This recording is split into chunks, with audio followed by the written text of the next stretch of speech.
abatulaba abalaba emboozi omukenkufu bebaziza nnyo okufaayo buli lwa Sunday okulaba nga mugoberera nga bulijjo omukenkufu Nyanzi Julius yabeera emabega wa TV zammwe tugezaako kuwagala obwongo obwo gezaako basika eyo eya network ey'okumanya tusobole okwekulaakulanya n'okugenda mu maaso. Mperereza mu kitongole kimanyikiddwa nga Prof by Research esangibwawo ku hoteri Kotorio mwayo gwa 2 era ekisenge kibeera 152 bwosobola tusanga era nga tubaawo wiiki yonna okuva Monday paka Sunday era nakakati bwetuli gwe abayagadde okumanya okwebuuza okusoma tusomesa abantu mu mbeera ya ssekinnoomu ne bw'ojjomu era tukusomesa. Wali twali twogera ku virgin oils eziva mu nsigo naye olwaleero njagala twogere ku oil eziva mu bikoola ate nga oil ezo zaakabi nnyo ate nga ekisinga okuba ekirungi zigoba n'ensiri. Ffe tulina tekinologiya okulwanyisa ensiri osobola okufuna akacupa aka mineral water n'okajjamu amazzi gali ng'omaze okuganywa n'ofuna sukaali ggulu sukaali ggulu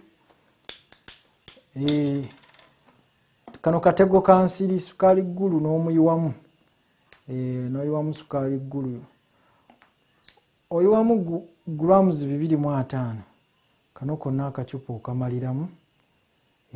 Tuli mu kuyiga kutega nsiri kino kyebakola kyenkola kye bayita mosquito trap gwe yakatwega ttako zino ze bayita emboozi z'omukenkufu tozisubwanga genda ku YouTube otugobererere tulinako program 500 500 gonna amagezi meere ovaayo nga ofuuse encyclopedia. Nolwakyo bw'omala okuyiwamu sukaali ggulu bw'oba tolina sukaali ggulu osobola okukozesa sukaali n'ofuna yeast. Tuli mu kukola trap ya nsiri 1 2 nga bijjudde bulungi 3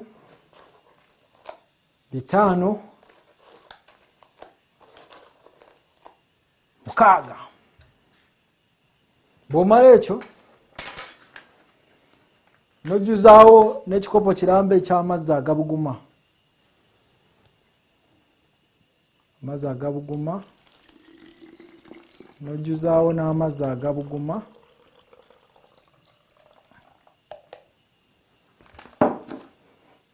nosaanikirako ko n'onyeenya bulungi nnyo. Yeast agenda kulya sukaali oli binyenyeze ddala.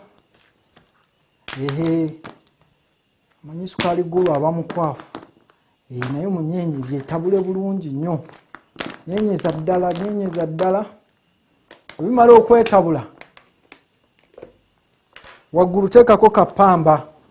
Abakyala abo abagenda mu woodi nze nina wano loolo namba ndi risaacha bana ebikola sina bululu naye nina ebikola tomba ina obululu bungi naye nina ebikola bikako kati yeast ajja kufermentingisa sukaali oli sukaali ggulu oba sukaali gwoba otaddemu bikole carbon dioxide. Jukira nakugamba nti ensiri zigunyiriza carbon dioxide kyovulaba ekiro bw'oba weebase ng'ossa carbon dioxide mungi ensiri zikulumba. Kati kwano osobola bukola n'obuteeka wabweru w'olujja oba empyazo oba ku shedi weeyagala ensiri zibeere bwe zikuŋŋaanira kati gwe nojja nozifuuyira buno bu oilo wetteete oba akakomera nga zikuŋŋaanidde okwo ne zifa. N'olwekyo tekinologiya yasikiriza ensiri ne tuzitisa obutonde ate olwaleero tugenda kuyiga okukamula obuwoowo buno okuva mu middo nga rosemary, ekisubi, kalitunsi bye tugenda okuyiga tukamudde tutya obuoiro buno obutuyamba ku ddagala naddala gwali mu herbal industry oba mu ddagala ly'obutonde ate mu mbeera y'emu ne tukamula obuwoowo obukkakkanya ebirowoozo obuloosa obuwunyisa obulungi n'owunya ng'omukenkufu obwekisama buli bonna ngenda bubayigiriza gatukozesa ekyuma ekiri simple Rockefeller naye kye yatandikirako kye bayita distiller. Nolwekyo ng'onaakola business eno weetaaga kye bayita distillation unit oba perfume making machine. Unit eno bweti bwebeera setup eri simple eri portable osobola okutambula nayo mu kyalo n'okamula omujaja n'okamula akakomera n'okamula rosemary rosemary bambya naye nga yono science yogwe mwasoma nga muli babanse baana musinya wano ne kati nga asobola okukola sente ne weeyimirizaawo. N'olwekyo ekikulu kye weetaaga unit eno. Ate unit eno obulungi bwayo nti yo ekozesa sigiri oba oyina enkuuzo oba oyina amanda oba oyina gaasi kume sigiri yo kaliro keeko ka fire upon fire keeko kennyini. N'olwekyo ng'ofuna unit yo eri simple ng'ogituuzaako eno gye bayita distillation unit. N'olwekyo bw'omala ogiteekako eseffuliya eno bagiyita distillation unit teekamu amazzi amazzi gatokote.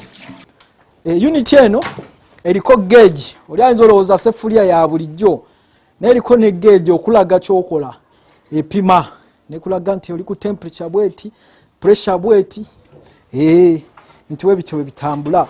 Nga tumaze ogiteeka ku muliro distiller tuteekamu lita 5 ez'amazzi lita 5 ez'amazzi tuzitaddemu. Kati ekiddako ngenda sooka kukamula kalitunsi omukongola amakoola ago. Amakoola gali mu kawawera bw'onyiga ekikola kya kalitunsi kibaamu akawoloosa. Ate tulina n'ekika ekitaliibwa nkuyege ekya lemon eucalyptus. Naye ng'osobola kukozesa kalitunsi yenna n'oba nga amakoola ofunamu ssente kubanga kilo 10 eza kalitunsi ofunamu lita nambe ya oil ya kalitunsi oyo lita eri ku mitwalo 2. Ogakongodde bulungi nnyo gateeke mu seffuliya eri seffuliya ya distiller unit eno ya distillation muba ogateeka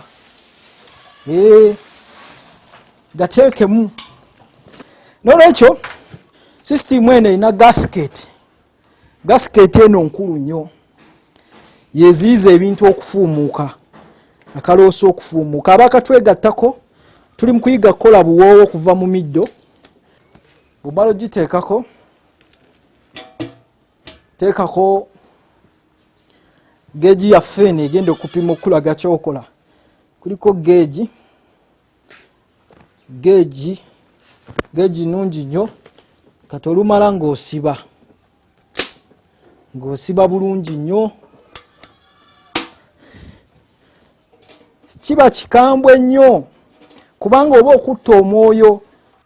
N'olwekyo yingizaamu tubing eno enaagabira kondensa amazzi.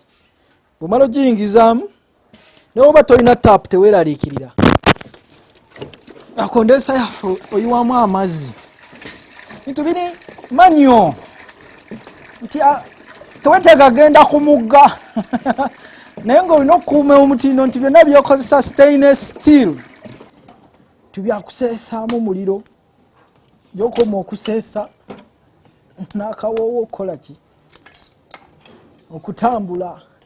Kati ogenda okulaba nga ne geegi ekubuulira wano yabadde ku 0 kati eri mwana akawoowo kaffe kajja tandika okufulumira ku 10 nga tutuuse ku 10 eri mu kwambuka ng'emaze okulinnya paka mu 10 egeegi eyo pimye erinnya wano mu myufu wano eyisizaamu ne 15 mulio gutabuse pressure y'amaanyi eri muno. Lembeka akawoowo jjukira kajja n'amazzi ne oiro mwali wuyo atandika mpola naye ofuna ekidomola n'oteekawo ekidomola banaye abazungu. Kati ono kalitunsi aba Indonesia bamukutte ne bamusiiga ku masiki ne yagamba ssenyiga ono munaabyangalo takyabakwata kanzikize wowe kaako kako kafuwa kano kale nkawadde kagende eri omutonzi nodde bwomala ekyo ng'oyiwamu eno separator separator yaffe ng'oyiwamu esengejja amazzi okuva separator kansooke njisibe tusumulula busumuluzi bw'amazzi ne gayiika amazzi tetugeetaaga bwe bulungi bwa separator oba olaba awo okamudde kalitunsiwo ng'otandika kusiba ng'amazzi gavuddeko gaweddeko gaba gaweddeko gaweddemu kati ng'ogenda ku paakinga kano ddagala ly'amaanyi liri pyuwa kannyo naye bw'oba olina nfaana naye bw'oba olina kifuba naye bw'oba amagulu gakuluma obulwadde bw'amakajjo ennyingo ezo eziruma ng'oteekamu buno obucupa tuba nabo bungi kaneepaakingire kaneepaakingire tandise okuyiwa yiyo maama nze nga nsiba ekyo kimala kakano tukakoze kabutonde nga tumaze okupaakinga akaloosa akafa kakalitunsi akawonya ebifuba senyiga katuddako ku kisubi ekisubi kino mwagala w'abangi nga tumaze okutemaatema ekisubi kyaffe tugenda ku distillation unit yaffe eno system ene kamula obuloosa kati tujjamu kalitunsi waffe amakoola gali amakoola ago ne tugajjamu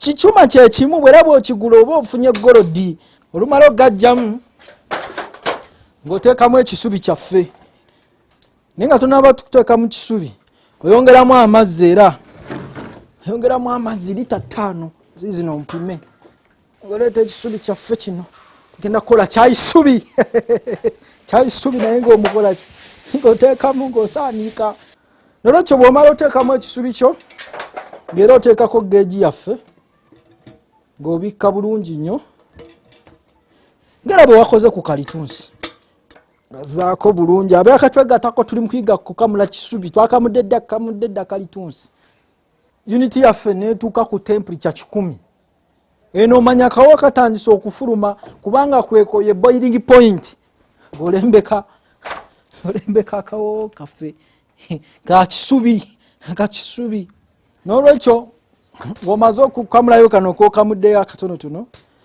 ng'amazzi mwegali ne oiro w'ekisubi oba akaloosa k'ekisubi kayiwe mu separator yaffe ebintu bwe bito bitambula kati kiddako kujjako mazzi tusigaze oiro waffe w'ekisubi amazzi tugajjako mugalaba n'ekyo oiro bw'omala omufuna take mu dropper oiro ono tuba tumukugulako ssebo n'ofuna kasente n'olema okubonaabona n'ababbi b'emmwanyi eno sample kuba tufumbako katono osobole okuyiga program temala kubanga okufuna lita ofumbira ddala ssaawa 6 namba n'olwekyo ng'omaze okukamulaka oiro kaffe kantekeko ku kyayi etondo limu oliteeka ku fulasika namba kanteeke wano ku fulasika yange wano kati ntekemu ne kasukaali ak'amazzi aka stevia matondo nga 2-3 gamala kamala okunywa ku lukambwe lwa kyayi tukomawo temuvaawo